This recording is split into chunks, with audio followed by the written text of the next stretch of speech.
tadi ya. Jadi uji kemiripan itu dilakukan meskipun di judis tidak itu, tapi dilakukan oleh karena kalau karya itu kemiripannya di atas 20% itu Pak Bro. dinilai dengan maka saran saya ketika sudah membuat karya jangan punya akun koneksi, beli aja di Shopee. Biasanya kenanya ya di data misalnya dan di footnote. Kalau di juknis pakai footnote maka ikuti footnote. Kalau tidak pakai footnote ya berarti pakai endnote. Nah, nanti ketika punya akun koneksi, diuji koneksi yang data pustaka sama footnote-nya itu jangan diekspor dulu. Ya di total dulu berapa. Oh, kalau di total data pustaka sama footnote itu misalnya kena 18%. Nah, itu diuji lagi. Yang data pustaka sama footnote-nya diekspor ya tidak dihitung, tapi kerak berapa persen. Ya supaya nanti jaga. Kadang-kadang yang punya kognitif paling terakhir itu lupa tidak diekspor misalnya. Jadi kita masih di atas batas toleransi. Kalau uji kognitifnya sudah melebihi batas tidak mungkin dinilai. Walaupun bagus, karena itu sudah plagiarisme berarti sudah mesti disingkirkan. Itu yang mungkin yang pertama. Yang kedua referensi itu sebisa mungkin di bawah 10 tahun. Kalau saya lihat yang juara satu nasional kemarin di bawah 5 tahun. Kalau di referensi itu di bawah 5 tahun. Tapi enggak, kok Yono buku 5 tahun terakhir ini oh ternyata dia juga melibatkan jumlah sama download internet situs yang otoritatif. Misalnya kayak online, memanfaatkan otoritatif, kemudian bukan sekedar blog punya orang yang tidak jelas, tapi situs yang otoritatif. Jadi nanti di data pustaka itu juga akan tahu oh ini serambung literasinya ini jelas. Di angka 25 tahun. Kalau untuk kopi sebenarnya ya di bawah 10 tahun masih aman. Tapi di nasional kalau ingin juara di bawah 5 tahun. Itu data pustaka. Ya di dalam data pustaka itu komponennya kan ada 3. Ada jurnalnya, ada buku referensi jumlah, ada kitab tafsir. Itu harus ada. Kalau itu didominasi oleh jurnal, kitab tafsirnya nggak muncul. Sebenarnya akan berbeda kalau mereka ya jurnalnya ada, buku primer ada, kitab tafsirnya ada. Dan kitab tafsirnya sebisa mungkin jangan satu. Karena ada kitab tafsir yang misalnya kontemporer, ada tafsir yang klasik. Kalau misalnya pakai Jalalain itu juga sudah pembandingnya tafsir Musban, jadi ada komparasi. Kalau merujuk tafsirnya klasik semua, sementara temanya cuma kontemporer, nanti jadi akan mikir ini kesinambungannya bagaimana. Nah, itu dari data pustaka. Kemudian jumlah buku yang diberikan jumlahnya 15 halaman. 15 halaman nanti di apa namanya? Di 2 halaman terakhir itu data pustaka. Cukup isinya 13, halaman 14 sama 15. Ini full, ini isi dengan data pustaka. 2 halaman ini harus full. Kalau hanya separuh nanti tidak ada. Kalau ini juara buat saya juga full. Yang juara satu nasional kemarin saya lihat 13 halaman. Halaman 14 sama 15 itu dia data pustaka. Dan saya lihat data pustaka di bawah 5 tahun. Di bawah 5 tahun. Tergantung apa namanya judisnya mengendaki footnote atau endnote nanti disesuaikan. Karena footnote sama endnote itu fungsinya sama ya di luar. Kemudian dari judul juga harus menggigit ya. Jangan judul sing ngawang-ngawang itu tidak benar. Judul yang ngawang-ngawang ya disingkirkan. Contohnya kalau misalnya ya sudah uji teliti ini yang di atas ambang batas disingkirkan terus tidak bisa dinilai. Misalnya yang pemimpinnya di bawah itu ada 10 gitu. 10 nya ada di mana itu ada 3 itu. Setelah dari sini nanti muter gitu. Biasanya dia judulnya dulu. Judulnya kok menarik. Terus dia akan lihat rumusan masalah. Kalau judul nggak menarik dia disingkirkan dulu. Itu cara cepat nilai judul begitu. Kami juga ini caranya peneliti sumbernya, lalu cari yang menarik. Kemudian yang tidak menarik bawah dulu, meskipun juga tinggi kan, karena tidak menarik. Dan judul-judul yang menarik nanti silakan lihat di internet, yang pernah juara. Nah, berdasarkan pengalaman saya di MTQ nasional itu yang menarik itu yang aktualnya itu tapi ada cantolan ayat.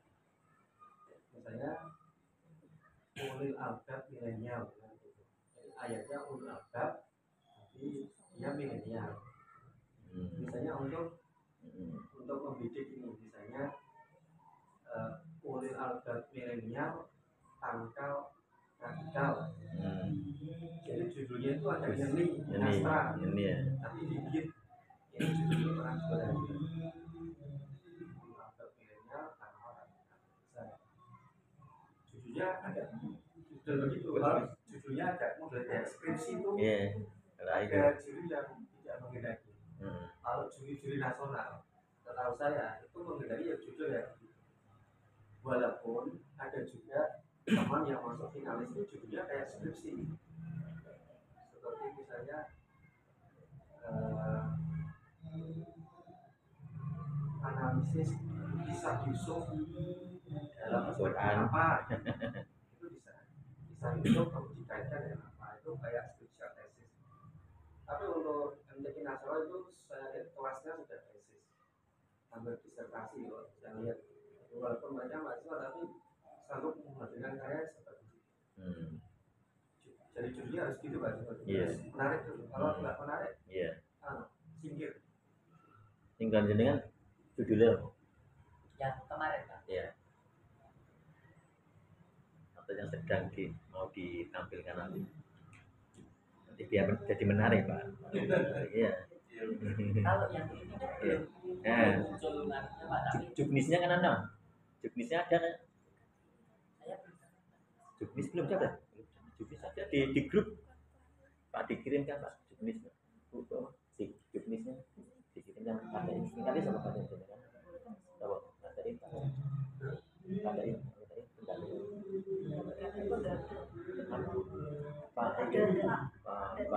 Pak ini atau bukan Pak Pandi.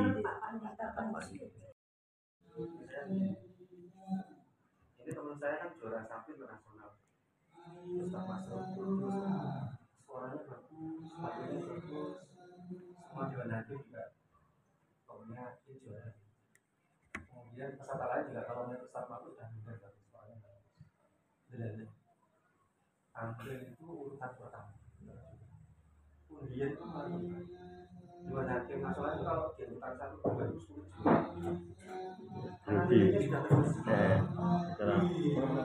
Sudah dimulai gitu. Ya langsung masuk. Ya makasih. Tadi berbelasan. Enak. Ini 3 menit sana aja biar. Enak.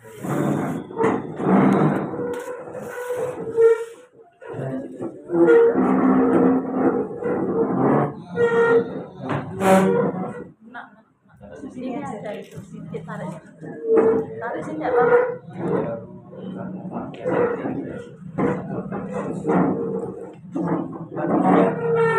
Langsung pulang saya karena di nasional itu penilaiannya online, begitu nilai diinput sudah terkunci nggak bisa diedit. Biasanya kalau tampil ke 1 atau ke 2 itu juri tidak mungkin memberi nilai tinggi, pasti di level tengah. Begitu nanti ada peserta yang bagus, mesti nilainya kalah. Terus ya, nah untuk di Jawa Tengah untuk Kota Semarang itu belum pakai aplikasi. Setahu saya belum ada aplikasi untuk penilaian itu. Jadi masih berbasis manual, kemudian direkap di Excel. Maka kalau kita optimis ke nasional ya ada faktor X yang harus kita perhatikan. Seperti Ustaz Masuk tadi, di samping urutan pertama Belalah Sariawan. Belalah Sariawan. Jadi ya rodok. Udah mirosok, nahan terus. Suaranya yang kedua yang cabang remaja itu saat berangkat ke venue lomba naik tangga itu keselio. Astagfirullah. Jadi kakinya bengkak. Dan bengkak kemudian oleh aturan juknis itu boleh mundur, artinya majunya nanti. Tapi harus atas asisten dokter dari panitia. Jadi kita hubungi dokter panitia, kata dokter panitia tetap harus lanjut. Kalau tidak lanjut didis. Akhirnya ya sambil ngempet sakit, memang bengkak. Nah, maksud saya MTQ itu bukan hanya sekedar kemampuan latihan, terus adu kepintaran, ternyata enggak. tidak sebaik. ada faktor Iya. yang mujahadah tirakat itu ternyata penting. Semua contoh gitu. Iya. Termasuk KTI, Sarmil, Pamil gitu ya. Hmm. Termasuk juga faktor kepentungan garis tangan mungkin ya. Iya. Lanjut kemudian untuk yang KTI dulu ya. KTI di pendahuluan itu sebisa mungkin harus ada kondisi apa namanya real sama kondisi ideal, maka nanti akan muncul masalah. Kondisi idealnya begini, kondisi ideal itu tentu berbasis grand design teori yang mapan dari ahli. Kondisi idealnya begini, kondisi nyatanya begini, maka muncul permasalahan. Kemudian ada rujukan dari karya-karya sebelumnya yang mirip. Yang karya yang ditulis harus ada novelty-nya, kebaruannya apa. Biasanya yang juara-juara itu memunculkan karya yang sudah ada, yang ini novelty-nya apa, kebaruannya apa. Lalu setelah itu runutan pembahasannya. Pembahasannya ya tentu rujukan yang otoritatif yang tadi saya sebutkan, susunan kalimatnya, diksinya, alurnya itu kayak nulis populer, karena KTI di MTQ itu populer, reflektif, populer kalau bahasa prof itu. Tulisannya itu reflektif, bukan seperti tulisan skripsi atau tesis ya. Kalau di tesis kan banyak kutipan gitu, kadang-kadang ketersambungannya nggak menarik. Tapi kalau KTI MTQ itu alurnya itu terus nyambung terus sampai kesimpulan. Dan pastikan kesimpulan itu menjawab perumusan masalah. Banyak penulis pemula itu kesimpulan itu rangkuman dari tulisan, padahal kesimpulan itu hanya jawaban dari rumusan masalah. Itu perlu digarisbawahi. Saya kira itu. Dan untuk apa ya, membuat KTI yang bagus memang harus dari latihan.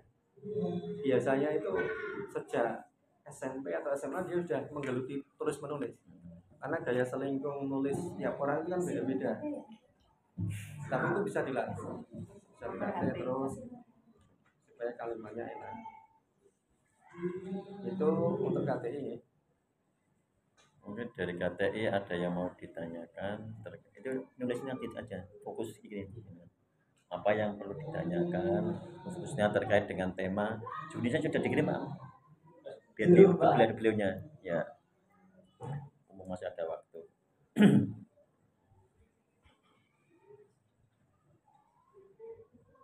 Ini kata yang satunya masih tes, jadi nanti jenengan menyampaikan temannya tadi ya, yang KTI monggo ya, yang mau disampaikan ke KTI fokus ya. Secara garis besar sudah paham ya Pak, Alhamdulillah, bahwa adanya grand design, novelty, terus adanya kesinambungan, bahasa yang menarik, judulnya terutama secara keseluruhan.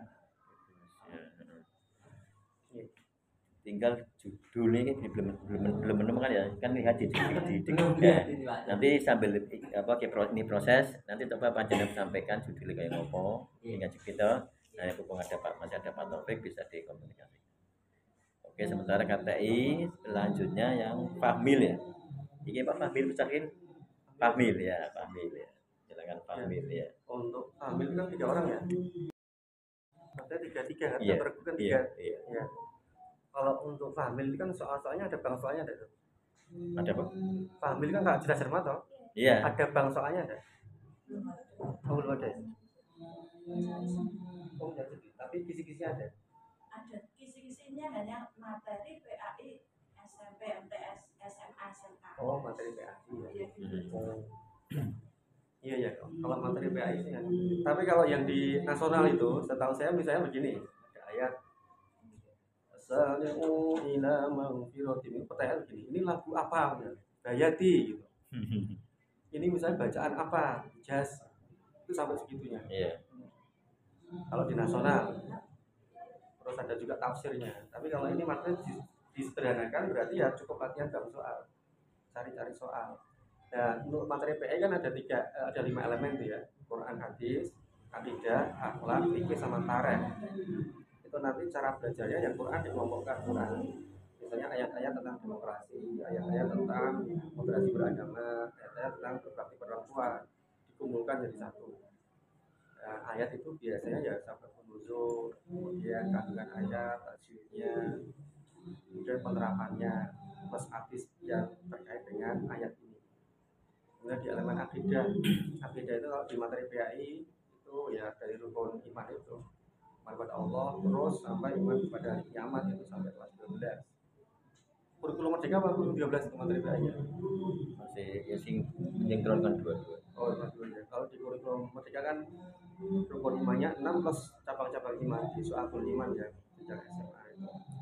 Kemudian materi fikih, nanti materi fikihnya diurutkan aja dari urut gitu supaya belajarnya enak. Kan fikih seputar dari puasa, zakat, jenazah, haji umroh, penyembelihan diurutkan karena materi fikih itu kan sudah punya gradasi dan kesinambungan masing-masing. Kemudian untuk materi akhlak, kalau akhlak relatif lebih mudah karena itu kebiasaan sehari-hari, hanya perlu diperkuat dalil-dalilnya dari Quran ataupun hadis. Dan untuk tarikh sejarah itu sudah urut dari SD sampai SMA.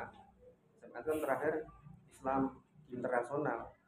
Yang SD mungkin sampai Rasulullah dari Nabi, nanti masa Mulawar Rasidin, Abbasiyah, Umayyah, Abbasiyah, kemudian dinasti Turki Utsmani dan seterusnya, Islam pertengahan, kemudian masuknya Islam di Indonesia, masa-masa kerajaan Islam, Wali Songo, terus Islam di Jawa, sampai terakhir itu Islam internasional di Jawa.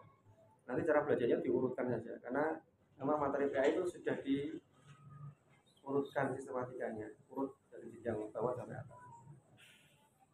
Saya kira itu untuk, dan tentu latihannya bang soal, cari bang soal PA. Itu nanti bisa mengasah kemampuan. Kan tesnya langsung tertulis apa langsung apa sih? Untuk family ini. Apanya? Tertulis dulu penyisian. Kalau di juknisnya coba dilihat. Untuk penyisian tertulis apa langsung? Apa yang terakhir? Fahmil.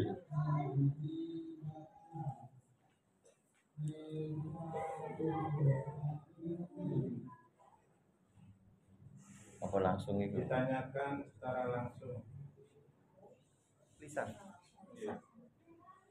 Soal rebutan. Nah, dari tiga ini siapa yang baca Quran? Baca Quran. Iya memang ditilawah bagus ya. Ya kalau bagus kan bisa dinadakan gitu. Jadi setiap ketemu ayat, jadi yang tugas baca ini. Itu harus latihan, tanpa latihan nggak bisa. Dan ini termasuk cabang yang agak subjektif saat ini. Oke, ini kan objektif. Kalau ini objektif, ya. Ya. Kalau yang ini agak subjektif, walaupun agak subjektif harus tetap optimis. Karena subjektif itu kan juga berangkat dari pengamatan Iya. Kalau terlalu jelek, memang nggak bagus ya. Allah. Sering latihan kalau sehari kompak, gerakannya kompak, apa yang dilakukan. Karena koreografi kompak itu kan hasil latihan. Lihat YouTube Sahil yang provinsi atau Sahil nasional. Sudah pernah belum? Sudah dilihat. Yang tadi sudah bagus alhamdulillah. Yang ini sudah belum? Yang putra sudah? Alhamdulillah. Nah, ini tinggal saling ini apa? Saling dipahamkan bersama-sama. Yang Fahmil sudah belum? Kemarin tugasnya untuk melihat YouTube. Sudah, alhamdulillah ya. Yang ini saya Fahmil, ya bagus. Ini apa ya? Alhamdulillah putra ya. Yang ini Sahil. Itu dua. Jadi putra dan putri. Oh, kurang satu ya? Oh, satunya satu. 39. Ini berapa? Ini putra, ini putri ya. Ini Sahil putri. Oh iya. Yang pertama tadi koreografinya, tiktaknya kamu harus apa itu karena biasa begitu tampil dilihat banyak orang itu kan kalau nggak sering latihan grogi terus lupa apalagi yang baca Quran agak keder itu kan nggak bagus bacaannya.